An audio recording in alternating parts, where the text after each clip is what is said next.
নমস্কার বন্ধুরা, আমি প্রত্যেকটি ভিডিওতে বলে থাকি আমি সব গাছে সকাল সকাল তরল সার দিই প্রয়োজন অনুযায়ী। আজকে আপনাদের এই তরল সার বানানোর প্রসেসটি শেখাবো।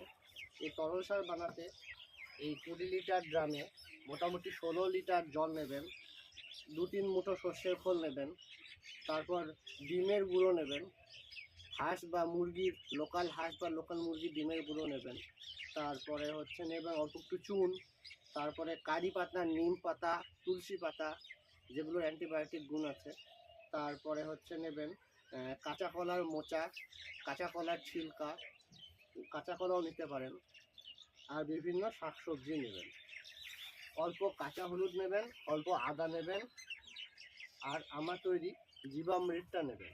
আগের ভিডিওটি দেখে নেবেন। আর এটিকে প্রত্যেক দিন 2-3 বার করে অবশ্যই নাড়াবেন। গরমকালেও ব্যবহার করতে পারবেন, এটি শীতকালেও ব্যবহার করতে পারবেন। আমাদের যেমন রেগুলার খাবারের প্রয়োজন হয়, গাছেদেরও তরল আকারে খাবারের প্রয়োজন হয়। প্রত্যেক 7 দিন পর পর এটাতে অল্প একটু করে চা পাতা দেবেন, তাহলে দেখবেন এটির মধ্যে কোনো পোকা ধরবে না এবং খুব দুর্গন্ধ হবে না। দুর্গন্ধ যদি থাকতো এখন এখানে প্রচুর মাছি ভিড় করতো, দেখুন মাছি নেই এখন। তা কীভাবে ব্যবহার করবেন দেখাচ্ছি।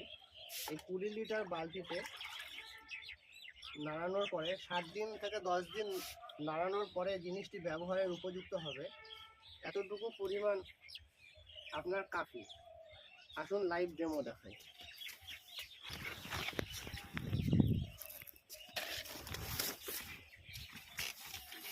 আপনাদেরকে শীতের দিনে কতখানি পরিমাণ দেবেন আর গরমের দিনে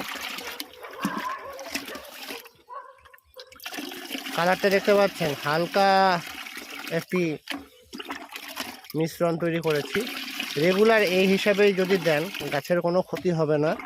বেশি ঘন করে দিতে যাবেন না, একদম পাতলা করে রেগুলার দেবেন, গাছরা যাতে নিতে পারে। এই দেখুন কীরকম ঘনটা হয়েছে।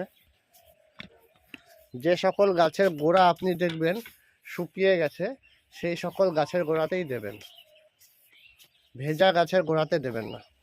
একটি গাছের গোড়া শুকিয়ে গেছে, বকফুল গাছটির গোড়া, এখানে দিয়ে দেবেন, দেখবেন সুন্দর ফল ফুল সব আপনার হবে। ধন্যবাদ ভিডিওটি দেখার জন্য। ভালো লাগলে চ্যানেলটি অবশ্যই সাবস্ক্রাইব করে দেবেন।